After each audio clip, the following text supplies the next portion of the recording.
So I would never claim to have all of the answers, but I do feel that in my 30 years of life so far, I've managed to accomplish quite a bit. I've been able to start and run a successful business and multiple successful side hustles. I managed to save $100,000 by the age of 25, which allowed me to buy a home on my own at the age of 26, which I then sold and was able to buy another home as a result. I studied and taught myself multiple new skills, including everything from playing the guitar to setting up marine aquariums, to cooking, to fixing things in my house, to learning to save and properly invest my money. And most recently, I've started this YouTube channel, which is slowly but surely growing into this awesome little community. But in truth, none of this was accomplished due to any sort of special skills or talent that I have. In fact, I don't really think I have any special skills or talent at all. I don't really have a formal education in anything. I'm not a lucky person. I don't come from a rich family. And I don't think that I'm smarter, better, or more capable than anybody else. The one thing that I am, though, is very driven. I'm very headstrong, I'm very stubborn, and when I decide that I'm gonna do something, come hell or high water, I'm gonna do that thing. The first time that I set a big goal and happened to succeed, I really thought it was just luck. I thought that it just happened to be a fluke, everybody gets lucky once in a while, and I would just take what I could get. But over time, I continued to set bigger goals, and slowly but surely, I managed to accomplish pretty much all of them. And I noticed that while I may not be more talented, or more special, or more lucky than anybody else, what I am is very ambitious, and more importantly, strategic. When there's a specific goal that I want to achieve, I follow this very specific set of steps, and most of the time it works out for me. You can follow these simple, practical steps to achieve pretty much any goal that you want, whether we're talking about starting a business, or making more money, or maybe getting out of debt, or finding a new relationship, making more friends, getting better at your hobbies. Really, whatever it is that you set out to do, you can do it if you approach it in the right way. So let's jump right into it. Step 1 is to decide with certainty what you want. Vague goals are not achievable because they're not goals at all, they're only ideas. If you have a vague goal of what you want to accomplish or where you want to be in a year from now or 5 years from now, that's an okay starting point, but you really have to deep dive and flesh it all out and see what the bottom line is. What is your actual goal that you're hoping to accomplish? What do you want? It's not that simple. What do you want? For example, saying something like, I want to start a business, is not an actionable goal. It's a dream or an idea, but it's too vague. Dive deeper, see what kind of business you actually want to run, decide on something, commit to something. Deciding with certainty what you want doesn't mean you can't change your mind along the way and pivot, but if you don't have an actual specific goal that you're reaching towards, you're not really reaching towards anything, you're kind of just flailing in nothingness. So in this particular example, instead of just saying, I want to start a business, ask yourself specifically what kind of business you would want to start and what that would look like. Think about your hobbies and if any of them might be monetizable. Think about any jobs you may have worked in the past and if you could transfer any of those skills over onto a freelance or self-employed basis. Look at other people who are living a life or working a job more along the lines of what you want your life to look like, and ask yourself what they're doing that you're not doing, and ask yourself if you could be doing what they're doing. Maybe instead of just saying you want to start a business, you decide you want to be a photographer, for example. Now that is a much more actionable goal because now we have a specific idea in mind of what we're setting out to accomplish. Step number 2 is to write it down. Now that you have your actual goal in mind, physically write it down. You might think that that sounds corny, you might think that it's unnecessary, you might think that it sounds like a non-step, but it is so important because the difference between a goal that lives in your mind versus a goal that lives on paper is whether or not it is an actual goal and a plan that you are creating, or whether it's just an idea or a dream in your head. You can write it down on paper, you can write it down on your phone, you can write it down wherever you want, but have it physically somewhere where you can look at it and you can see it and you can go back to it and reference it. Step number 3 is to reverse engineer it, and this is why writing it down is so important. Saying, for example, that you want to be a professional photographer is great, but how are you actually going to accomplish that? Reverse engineering is the process of looking at the end result and working backwards to figure out how we're going to get there. This process would involve you doing things like figuring out how much money you need to make to actually be able to sustain yourself with this business idea. Figuring out what you could theoretically charge for your services so you know how many clients you would need to be able to actually support yourself. Figuring out where you would get those clients from, figuring out how you would market yourself, figuring out how you're going to learn the skills needed to be able to perform that photography job or whatever other job it is that you're going for. The way to become a professional photographer is not just to go out and buy a camera and start taking photos of your pets and taking photos of your friends and hoping that one day you're going to get good enough that you can actually charge somebody for your services. It's figuring out how you can actually turn it into a viable business. What would actually be required from a mathematical and monetary standpoint, from a marketing standpoint, from a standpoint of an initial investment, from a skill set standpoint. Once you've successfully reverse engineered your goal all the way down to the very first step, you now have a plan. Now your goal is not just a dream, now you have an actual concrete plan in front of you. Let's use a completely different example. Let's say you have $25,000 worth of debt. You know what? And just for the sake of making it easy numbers, let's say $24,000 worth of debt. And let's say you want to pay that $24,000 off within the next 2 years. 2 years is 24 months. So if we reverse engineer that, we basically need to come up with $1,000 a month for the next 2 years to get rid of that debt. So the first thing you might do when you're reverse engineering this whole process is to look at your job and look at how much money you make and look at what your expenses come out to and see if you have enough money left over at the end of every month. If you don't, then we have to figure out, okay, what's the next step? The next step is we have to figure out how much more money you need, how much is going to be missing, and how you can come up with a way to make that extra money. Just keep picking it apart until you've dissected the entire thing. And that brings us to step number 4, which is to set very tiny, very achievable goals.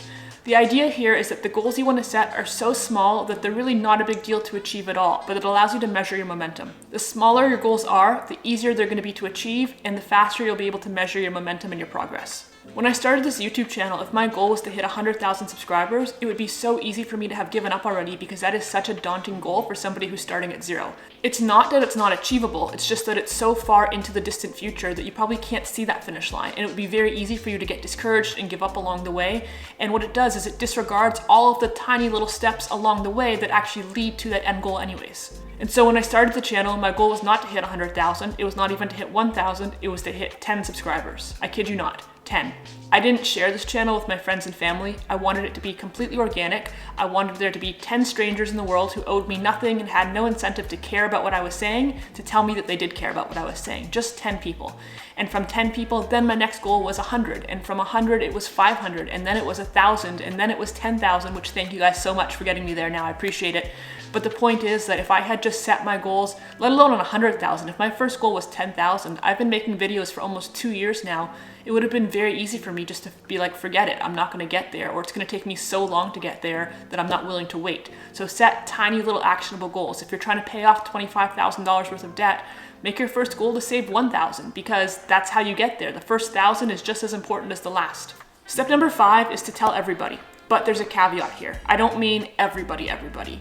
Tell the people that you know are gonna hold you accountable. Tell the people you know who are gonna motivate you, who are gonna believe in you and support you, but don't tell the people who you know are going to discourage you, who are going to talk down to you, who are gonna belittle you or make you feel bad. And also, don't tell the people who you know are just gonna blow smoke up your butt and tell you what you wanna hear without being honest with you.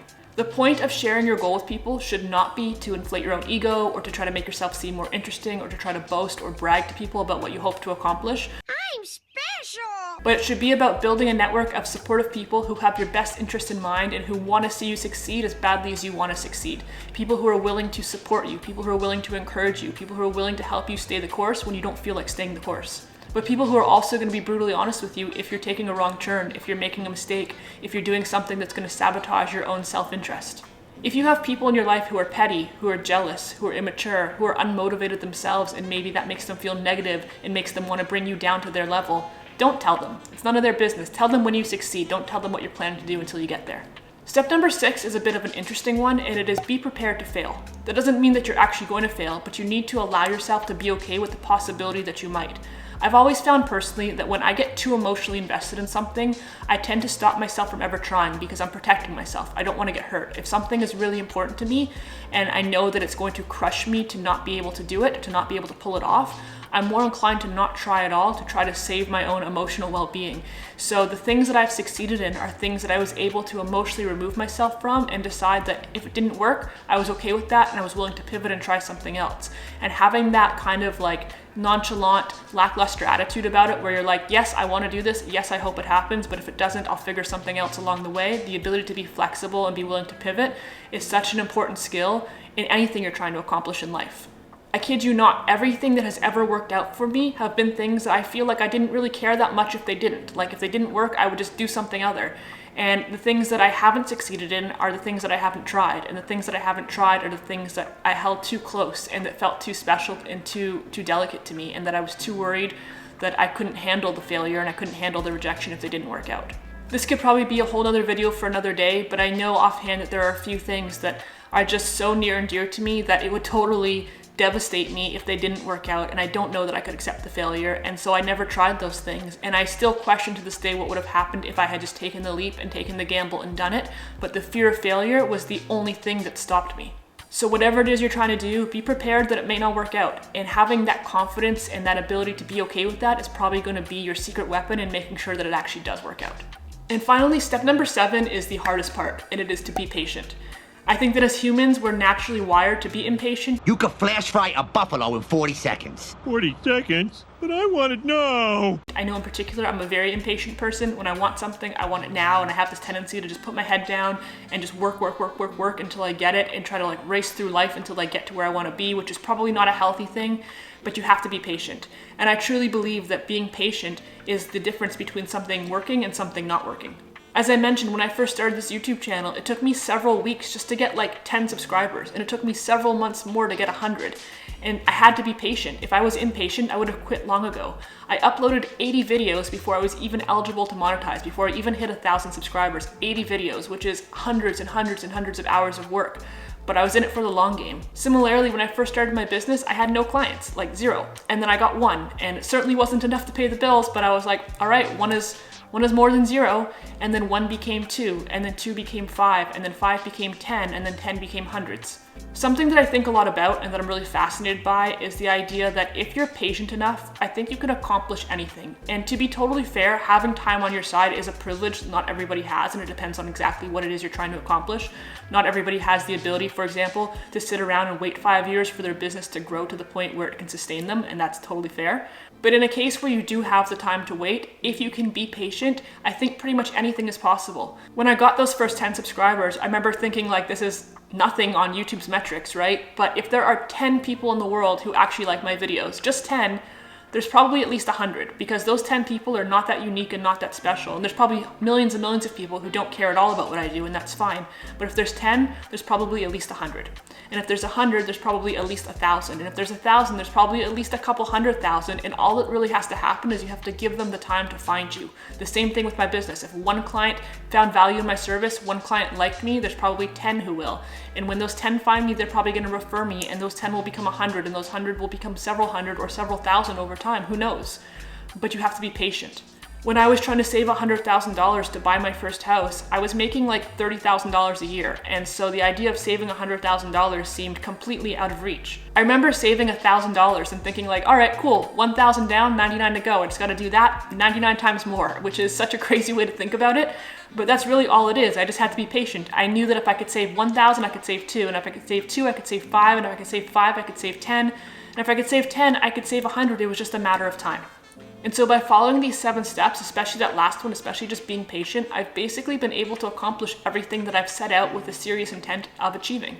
Being patient really is the hardest part, but if you can decide on your goal and set it and write it down and reverse engineer it so you have a plan and set those little tiny microscopic goals along the way that will allow you to celebrate and to see your progress and to build your community and build your network and to develop the confidence to be okay with the idea that you might fail, and then to just be patient and stay focused and just keep working towards whatever it is you're working towards, I really think that you can accomplish anything. If you're watching this video right now and you have a goal in mind that you know that you want to accomplish, it can be big, it could be small, whatever it may be, drop me a comment down below and let me know what it is. Consider this the first step towards you figuring out what it is and putting it on paper.